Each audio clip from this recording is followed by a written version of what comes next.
Sampai satu titik ada seorang ibu. Ada seorang ibu ketika dia sampai ke pinggir dari lubang itu, lalu terbersit keraguan di hatinya. Ragu dia untuk masuk ke dalam. Tetapi pada saat itu, anaknya yang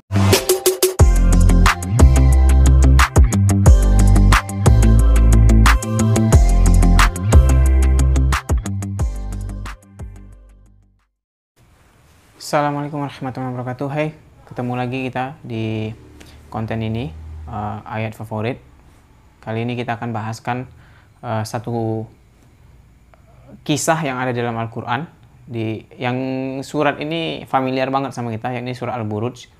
Di surah Al-Buruj ini ada satu kisah yang disebutkan kisah daripada Ashabul Ukhdud. Yang kisah ini akan banyak sekali kita mendapatkan pelajaran dari situ, memetik hikmah dan juga menjadi penguat keimanan kita. Dan satu kisah ini termasuk kisah yang sangat aku senangi untuk dibaca agar semakin menguatkan keimanan. Kisah ini Allah sebutkan di surah Al-Buruj ini. Allah Subhanahu wa taala berfirman, "A'udzubillahi minasyaitonirrajim." Kita bacakan dari ayat 1, tapi ayat ini dimulai dari ayat 3-nya. "A'udzubillahi minasyaitonirrajim. Bismillahirrahmanirrahim.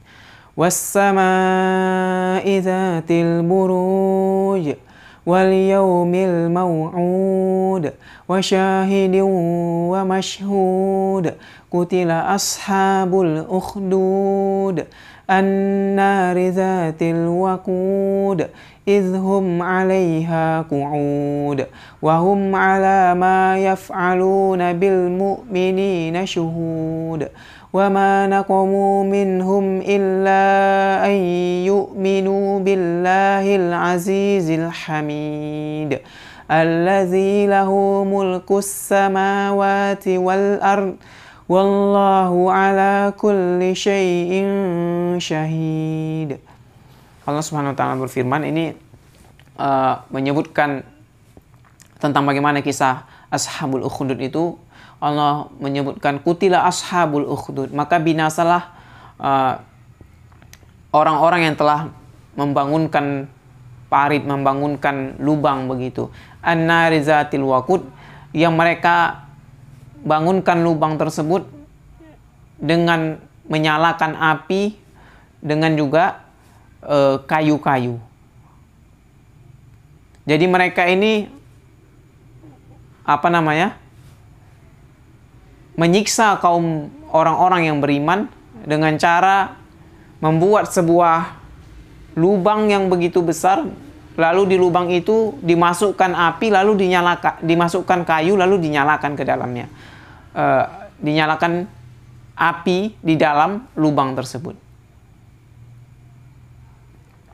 Ketika dinyalakan ke dalam lubang tersebut, lalu diperintahkanlah kepada orang-orang yang beriman masuk ke dalamnya, karena mereka itu beriman. Jadi kisah Ashabul Ukhdud ini disebutkan dalam satu hadis yang sangat panjang. Ada satu kisah di mana di satu masa sebelum datangnya Islam, sebelum datangnya diutusnya Nabi Muhammad SAW, ada orang-orang di satu negeri yang mana rajanya itu menyatakan dirinya sebagai Tuhan. Bukan Firaun, tetapi dia menyatakan dirinya sebagai Tuhan. Maka satu masa dia memiliki seorang penyihir. Penyihirnya ini sudah mulai tua renta, maka dia meminta kepada si raja. Karena dia sudah uzur, dia meminta kepada si raja dicarikan seorang anak muda untuk menjadi pengganti dia ajarkan agar kelak menjadi penggantinya. Maka si raja tersebut mendatangkan seorang pemuda untuk belajar kepada tukang sihir tersebut. Ketika dia belajar kepada tukang sihir tersebut, satu waktu dia melewati rumah seorang rahib. Ketika dia melewati rumah seorang rahib ini, maka dia dihentikan oleh si rahib tadi, lalu diajari oleh si rahib tadi. Diajarkan, disampaikan ayat-ayat Allah Subhanahu wa taala sehingga dia beriman. Maka ketika itu terjadi, dia terlambat datang ke tempat si tukang sihir tadi. Ketika dia terlambat ke tempat si tukang sihir tadi, maka si tukang sihir tadi marah lalu menyiksanya.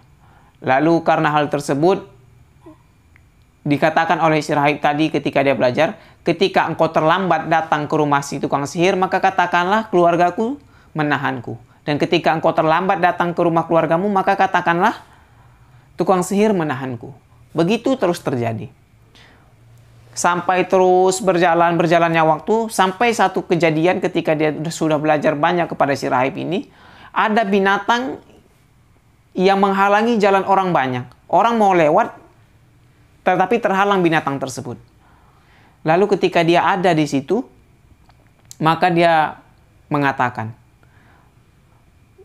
"Wahai Allah, jikalau si rahib tadi lebih engkau cintai di sisimu daripada si tukang sihir tadi, maka tunjukkanlah hari ini."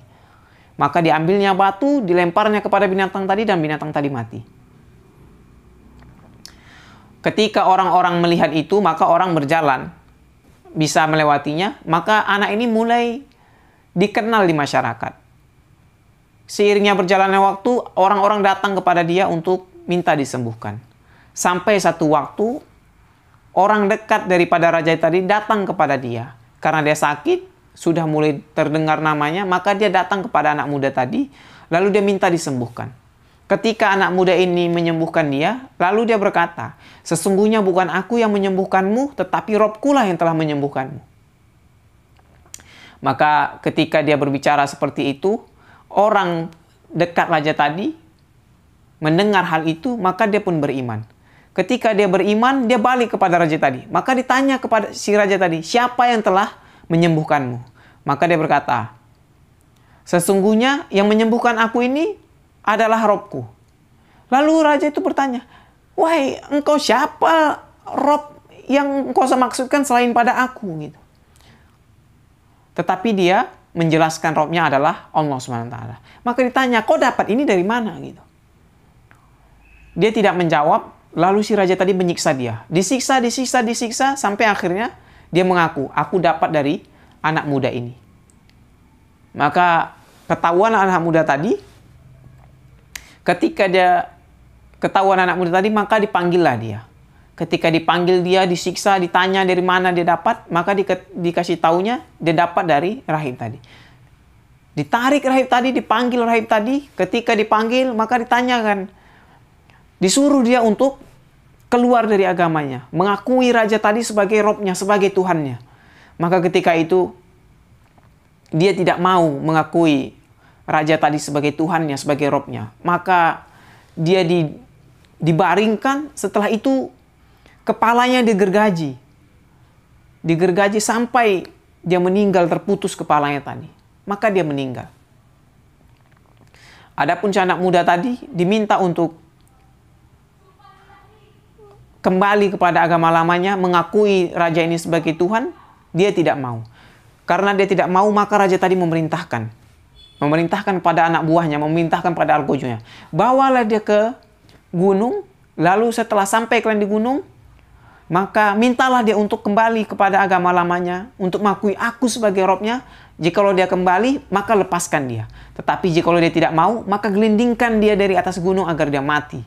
Maka para algojo tadi membawa dia ke atas gunung, sampai ke atas gunung tadi. Ketika itu sampai di atas gunung, maka dia meminta perlindungan kepada Allah SWT. Berdoa kepada Allah SWT untuk dicukupkan bagi dirinya. Maka ketika dia berdoa kepada Allah SWT, maka gunung tadi berguncang dengan kuatnya, hingga akhirnya para algojo tadi bergelindingan mati. Lalu dia kembali lagi pada rajanya. Dia sampaikan, sesungguhnya dia telah diselamatkan oleh Robnya. Maka diperintahkan oleh si raja tadi kepada anak buah lainnya, kalian bawa dia ke tengah lautan, lalu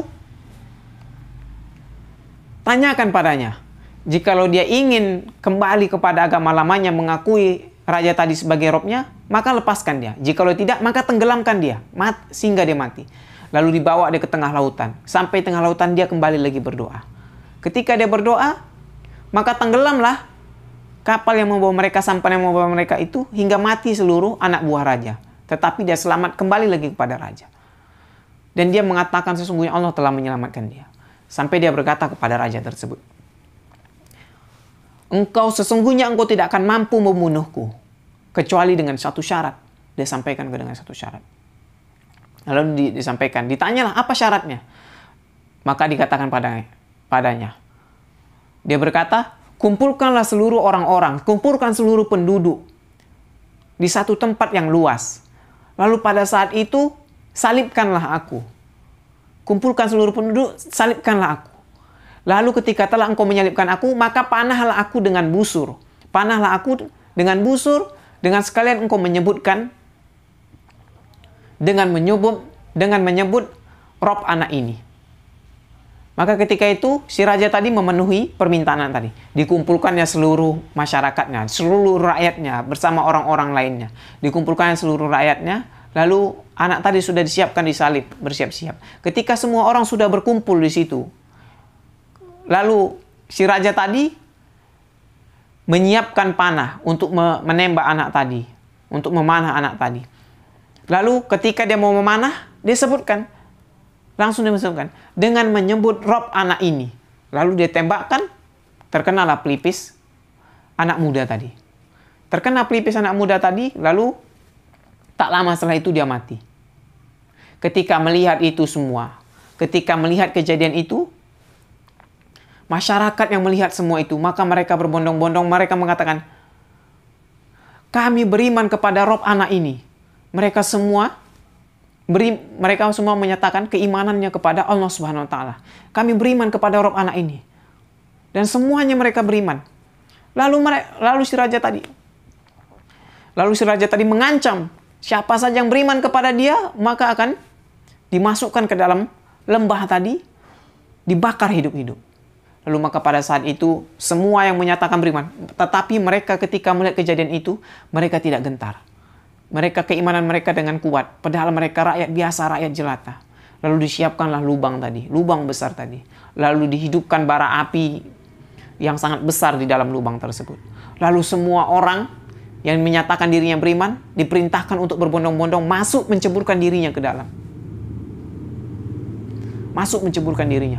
Maka pada saat itu semua satu persatu mereka masuk ke dalam, mati satu persatu. Sampai satu titik ada seorang ibu ketika dia sampai ke pinggir dari lubang itu, lalu terbersit keraguan di hatinya. Ragu dia untuk masuk ke dalam. Tetapi pada saat itu anaknya yang sedang di dalam buayan dia, masih bayi anak tersebut, masih sedang dalam buayan. Lalu ketika pada saat itu anak itu bisa berbicara, lalu dia berkata kepada ibunya, wahai ibu, bersabarlah, sesungguhnya engkau berada di dalam kebenaran. Mendengar kalimat itu, diucapkan seorang anak yang ketika itu masih dalam buayan, masih bayi, maka pada saat itu tegar kembali hati ibunya.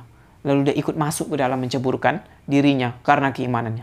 Maka Allah menegaskan kepada kita tentang kisah ini. Allah menyebutkan, wa ma naqamu minhum illa ayyuminu billahil azizil hamid. Tidaklah mereka melakukan itu, tidaklah mereka mendapatkan perlakuan seperti itu illa ayyuminu billahil azizil hamid, kecuali karena mereka beriman kepada Allah Subhanahu wa taala yang Maha Perkasa lagi Maha Terpuji. Allazi lahu mulkus samawati wal ard wallahu ala kulli syai'in syahid. Allazi lahu mulkus samawati wal ard, yang mana Allah itu memiliki kerajaan langit dan bumi.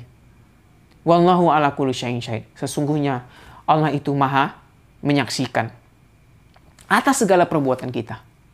Maka karena itu, tidaklah mereka ini semua disiksa, tidaklah mereka semua ini mendapatkan perlakuan semua seperti itu karena keimanan mereka. Ketika kita mendapatkan kisah seperti ini, maka tegarlah hati kita. Ketika kita mendapatkan cobaan, ketika kita mendapat ujian dari Allah SWT, harusnya tegar hati kita ketika mendengar kisah Ashabul Ukhdud ini. Tetaplah hati kita. Ketika kita mendapat cobaan di jalan dakwah, maka tegar hati kita. Ketika kita melihat banyak orang belum mendengarkan dakwah ini, tegar hati kita. Karena dakwah itu bukan melihat jumlah, bukan melihat bagaimana. Yang penting kita berbuat. Allah tidak pernah meminta hasil, karena hasil itu Allah yang menentukan. Tetapi Allah meminta kita berbuat, dan berbuat.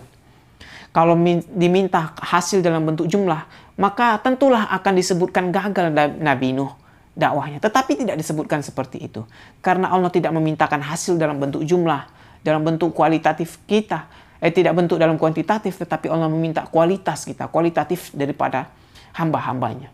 Maka karena itu, ketika kita mendengar kisah ini, maka tegar hati kita di jalan dakwah, tegar hati kita di dalam Islam. Atas semua cobaan, atas semua kezoliman, atas semua ujian yang kita dapatkan, kita akan mendapatkan hikmah yang besar dari kisah ini. Semakin kuat kita berada dalam keislaman, semakin kuat kita berada di jalan dakwah, semakin kuat kita berada di medan dakwah, semakin tegar hati kita dan semua kita tidak ingin mundur dari jalan dakwah. Maka kisah ini perlu senantiasa kita ingat, perlu senantiasa kita perhatikan. Sesungguhnya kisah-kisah ini akan semakin menegakkan, meneguhkan kita berada di jalan kebenaran ini. Maka semakin teguhlah kita berada di jalan Allah Subhanahu wa taala dan senantiasa ingat kisah Ashabul Ukhdud ini agar kita senantiasa semakin kuat berada di jalan Allah Subhanahu wa taala dan teruslah istiqomah di jalan Allah Subhanahu wa taala. Mudah-mudahan ini bermanfaat dan mudah-mudahan kita bisa mengambil banyak pelajaran dari ini dan mudah-mudahan kita bisa mentadabburi ayat-ayat Allah Subhanahu wa taala ini. Jika kalian merasa konten ini bermanfaat, kalian boleh share kalian boleh share video ini dan juga boleh subscribe video ini. Dan jika ada pembahasan apa yang berikutnya menurut kalian baik kita bahaskan, kalian boleh komen di bawah kira-kira apa yang bisa kita bahaskan ayat-ayat berikutnya di ayat-ayat berikutnya. Mudah-mudahan bermanfaat. Sampai ketemu lagi. Assalamualaikum warahmatullahi wabarakatuh.